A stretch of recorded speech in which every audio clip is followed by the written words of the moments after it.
This is just a reminder that your tummy is so cute. So cute. Now this really pissed people off. The amount of fat phobia on this app is atrocious. That video got so many more comments today from a different side of TikTok, commenting how unhealthy I am and how I'm a bad example for young people, and just some pretty awful things. So I'd like to educate everyone and give 4 facts about bodies. Fact number 1, thin bodies can be healthy. We know this, we widely weaponize that fact. Moving on. Fact number 2, thin bodies can be unhealthy. Fact number 3, fat bodies can be unhealthy. We all know that one. But fact number 4, fat bodies can be healthy. I think a couple people need some time to let that sink in. Little fact about me, or a couple, I've been fat my entire life. Literally since I was a child, I was obese. I have always been active. I have done sports as a kid. I have done theater for 18 years of my life, singing, dancing, and acting, usually all at the same time. I don't have diabetes. I don't have comorbidities. I don't have any other underlying health issues. I'm going to let you in on a little secret. Shaming fat people doesn't make them less fat.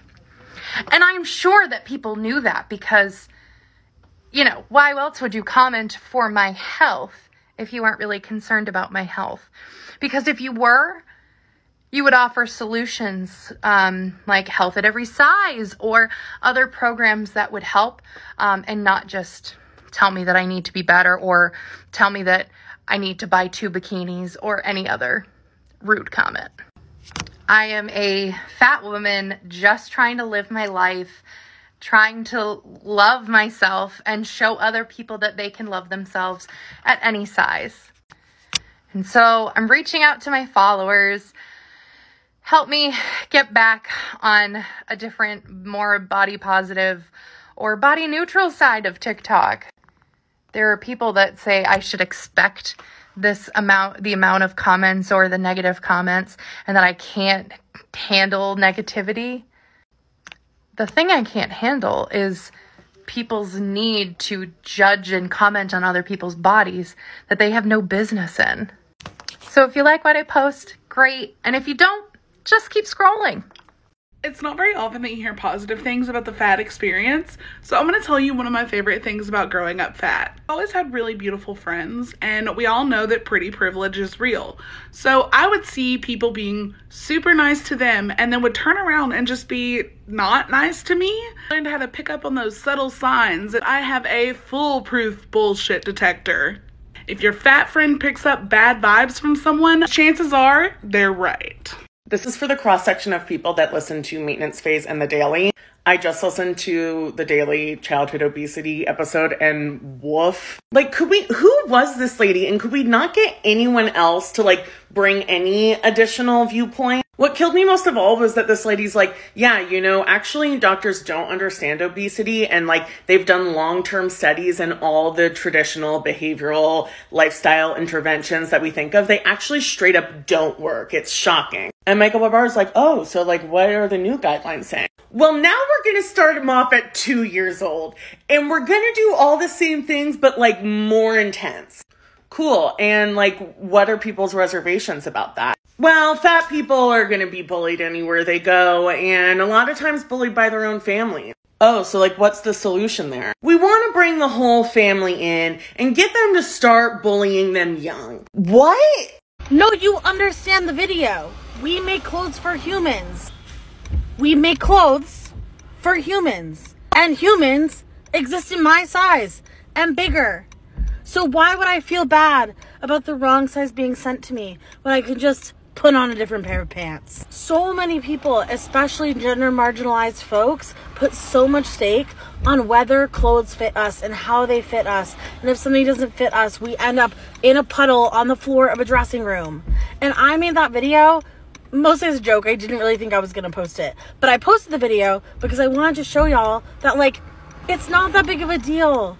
You can have clothes that don't fit you, and it's okay.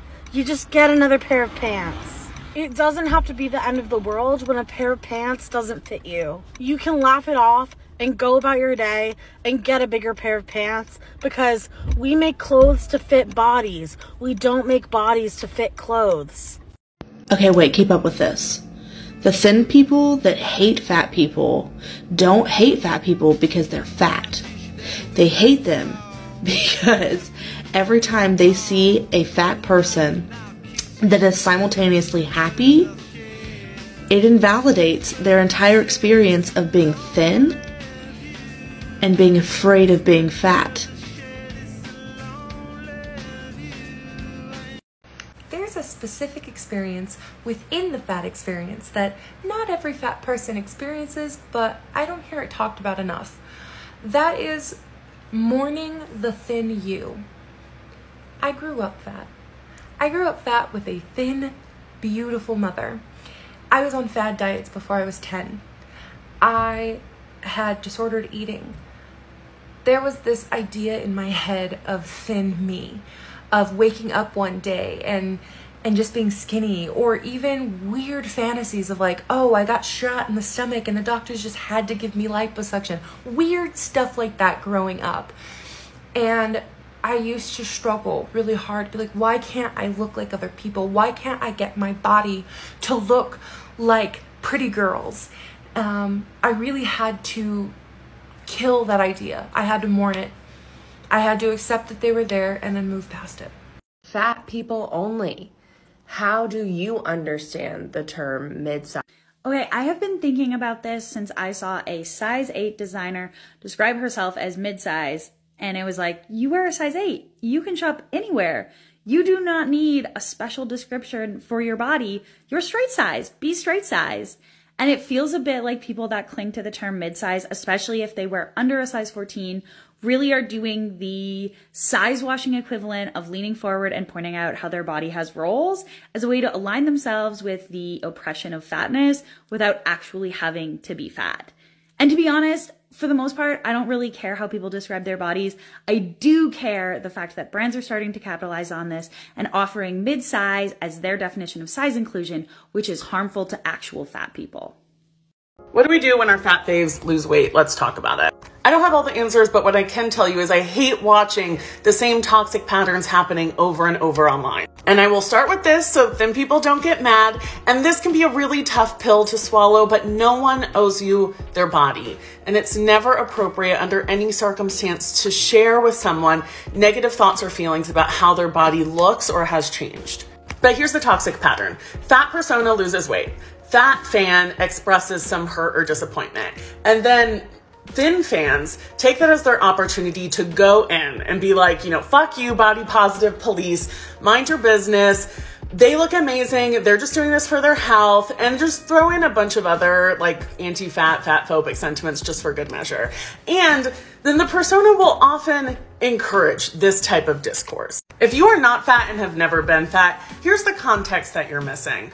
Imagine every piece of media that you engage with, every movie, TV show, song, all of it tells you you're bad and wrong. And then you find one little corner of the world that says, you know what? No, you can be loved and successful and funny and talented and adored just as you are. And then that window slams shut and tells you the same things that the rest of the world has told you.